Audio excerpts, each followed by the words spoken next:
Hello everyone, Radhe Radhe, જય શ્રી કૃષ્ણ, જય માતાજી. કેમ છો બધા? મજામાં ને? તો આજે તમારા માટે ખૂબ જ ઇમ્પોર્ટન્ટ ટોપિક લઈને આવી છું, જે તમારા આવનારી જે DYSO ની એક્ઝામ છે એના માટે ખૂબ જ ઉપયોગી રહેશે.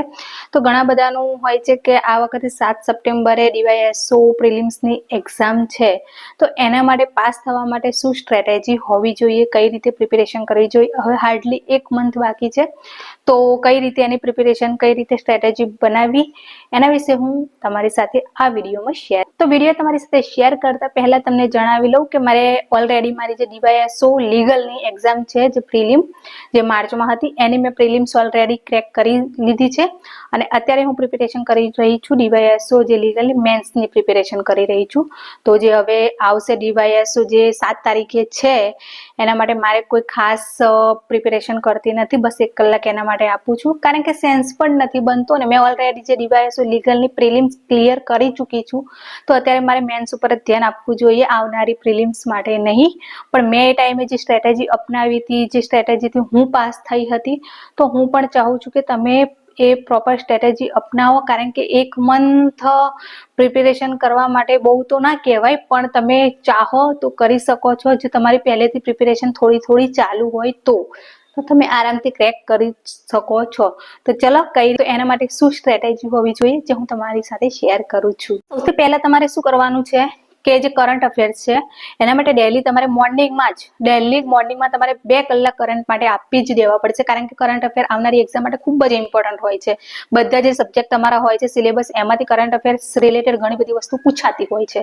તો તમારે કરંટ અફેર્સ ડેલી 2 કલાક કરવું જ પડશે. એન્ડ કરંટ અફેર છેલ્લા 5-6 મહિનાનું આરામથી તમારે કરીને જવાનું જ છે, એટલે કરંટ અફેર્સ માટે તમારો એ ટોપિક થઈ જાય છે. પછી તમારે શું કરવાનું છે કે 15 દિવસના 2 સ્લોટ લેવાના છે. એમાં 15 દિવસમાં તમારે શું કરવાનું છે કે ઇતિહાસ લેવાનું છે, અને એની સામે તમે ઇકોનોમિક્સ લઈ શકો અથવા તો ભૂગોળ લઈ શકો, તમને જે રીતે ફાવે એ રીતે. પછી બીજા 15 દિવસ શું કરવાનું છે કે તમારે બંધારણ લેવાનું છે અને ઇકોનોમિક્સ કાં તો ભૂગોળ, એ રીતે તમે કોમ્બિનેશનમાં 2 સબ્જેક્ટ લઈ શકો છો. એ રીતે તમારે 15 દિવસનું પ્રિપેરેશન કરવાની છે, 15 દિવસ માટે. તો જે શરૂઆતમાં ધારો કે તમે લીધું ઇતિહાસ અને તમે ઇકોનોમિક્સ લીધું, તો તમારે શું કરવાનું છે કે શરૂઆતના 15 દિવસમાં 2-3 કલાક તમારે ઇતિહાસ માટે આપવાના છે, 2-3 કલાક તમારે ઇકોનોમિક્સ માટે આપવાના છે. તો તમારે ટોપિક જોઈ લેવાના કે ધારો કે ઇતિહાસમાં ટોપિક આટલા છે, બરાબર, તો તમારે એ ટોપિક ટાર્ગેટ મારવાનું કે આટલા દિવસમાં મારે જે સિલેબસ લઈને જ બેસવાનું છે કે ચલો આજે સિંધુ સભ્યતા છે, તો મારે સિંધુ સભ્યતા રિલેટેડ મારે આજે આટલા ટોપિક ફિનિશ કરવા જ છે, એન્ડ કરી જ નાખવા પડશે. તમારે હવે 1 મહિનો બાકી છે, તો તમારે ખૂબ ટાઈમ આપવો જ પડશે પોતાના સ્ટડી માટે. રાત દિવસ જાગો, પણ ટાઈમ આપ્યા વગર છૂટકો નથી, તમારે ટાઈમ આપવો. પછી તમારે જોવાનું કે મારે ગુપ્ત સામ્રાજ્ય છે, પછી વિજય સામ્રાજ્ય છે, એ ફિનિશ કરવું છે. તો એ રીતે તમે ટીક મારતા રહો કે આજે મારા 2 ટોપિક ફિનિશ કરવાના છે, આજે મારે બીજા 2 ટોપિક ફિનિશ કરવા.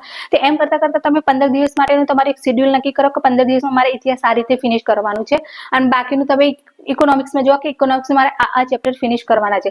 કઈ બુકમાંથી કરવાનું છે, કઈ રીતે કરવાનું છે, ઓલરેડી મેં તમારી સાથે વિડીયો શેર કરી ચૂકી છું, તો જો ના જોયો હોય તો જરૂરથી જોજો. 15 દિવસ તમારું ઇકોનોમિક્સ અને ઇતિહાસ થઈ ગયું. હવે બીજા 15 દિવસ તમારે શું કરવાનું છે કે બંધારણ લેવાનું છે એન્ડ જીઓ લેવાનું છે. તો એમાં પણ સેમ પ્રોસેસ અપનાવવાની છે કે આ જે ટોપિક થઈ ગયા એને ટીક માર્ક લગાવી દેવાના છે, અને તમારો 15 દિવસમાં થઈ જાય એ રીતે ટાર્ગેટ રાખવાનું છે. અને ડેલી તમારે રાત્રે 1 કલાક મેથ્સ એન્ડ રીઝનિંગ માટે આપવાનું. ડેલી, એવું નહીં કે ચલો 15 દિવસ હું મેથ્સ રીઝનિંગ કરીશ, એવું નહીં. તમારે ડેલી રાત્રે 1 કલાક તમારે મેથ્સ એન્ડ રીઝનિંગ માટે આપવાનું, જેથી એક્ઝામ આવે ત્યાં સુધી તમારું કરંટ અફેર્સ અને મેથ્સ એન્ડ રીઝનિંગ એકદમ પરફેક્ટ થઈ જાય. તમારે એના માટે કોઈ વધારે ટાઈમ પછી અલગથી ફાળવવાની જરૂર નહીં પડે. તો તમે આ રીતે તમારી પ્રિપેરેશન કરી શકો છો. એન્ડ ડેલી 1 કલાક તમે સાંસ્કૃતિક વારસા માટે આપી શકો છો, એ પણ તમારે ડેલી 1 કલાક આપવાનો છે. હવે આ થયું મહિનાનું, બરાબર. તમારું હવે બાકી રહ્યા 6 દિવસ રહ્યા તમારી પાસે, કારણ કે 7 સપ્ટેમ્બરે એક્ઝામ છે. તો બાકીના 6 દિવસ તમારે શું કરવાનું છે, રિવિઝન તો તમારે કરવાનું જ છે, પણ તમારે રોજના જો બની શકે તો 3 સવાર, બપોર, સાંજ 3 ટાઈમ તમારે પેપર સોલ્વ કરવાના છે. પાસ્ટ યરના જેટલા પેપર આ છેલ્લા 2-3 વર્ષમાં જે પણ એક્ઝામો લેવાઈ છે, તમારે જે સિલેબસ રિલેટેડ જે પણ એક્ઝામ લેવાઈ છે, તેને તમારે ડેલી પેપર સોલ્વ કરવાના છે. 3, જો ના થાય તો તમે 2 પણ કરી શકો છો, પણ તમારે પાસ્ટ યરના પેપર સોલ્વ કરવાના જ છે. તો તમને આઈડિયા આવશે કે તમારી પ્રિપેરેશન કેવી છે અને કઈ રીતે ચાલે છે.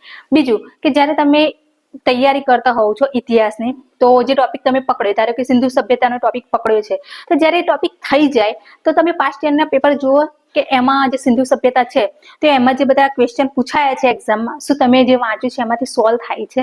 સોલ્વ થાય તો સરસ છે કે તમારી પ્રિપેરેશન સારા ડાયરેક્શનમાં જઈ રહી છે, પ્રોપર ડાયરેક્શનમાં, બરાબર. અને જો ના થતા હોય તો ફરીથી એકવાર સારી રીતે તમે જોઈ શકો કે એક્ઝામની જે ક્વેશ્ચનની પેટર્ન કઈ રીતે છે, કઈ રીતે પૂછાય છે, એ પેટર્નમાં તમે તૈયારી કરો. તો આ રીતે તમારે 1 મંથની પ્રિપેરેશન તમારા DYSO એક્ઝામ માટે કરવાની છે. તો થોડી મુશ્કેલ તો છે પણ નામુમकिन નથી. કહેવાય છે ને કે डरने से नैया पार नहीं होती, हिम्मत करने वालों की कभी हार नहीं होती. तो बस હિંમત તમારે કરવાની છે કે ના થઈ જશે. પોઝિટિવ એટીટ્યુડ રાખો કે ના કેમ ના થાય, થઈ જશે.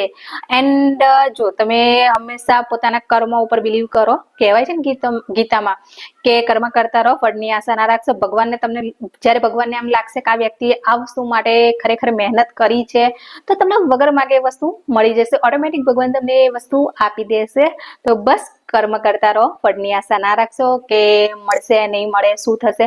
કારણ કે બધું ઉપરવાળા ઉપર હોય છે કે તમને શું આપવું, તમારા માટે શું સારું છે. લાઈફમાં જ્યારે તમારી સાથે કંઈક ખરાબ થતું હોય ને તો હંમેશા એ વિચારજો કે એ ભગવાનનું તમારા માટે કંઈક સારા માટે જ કર્યું હશે.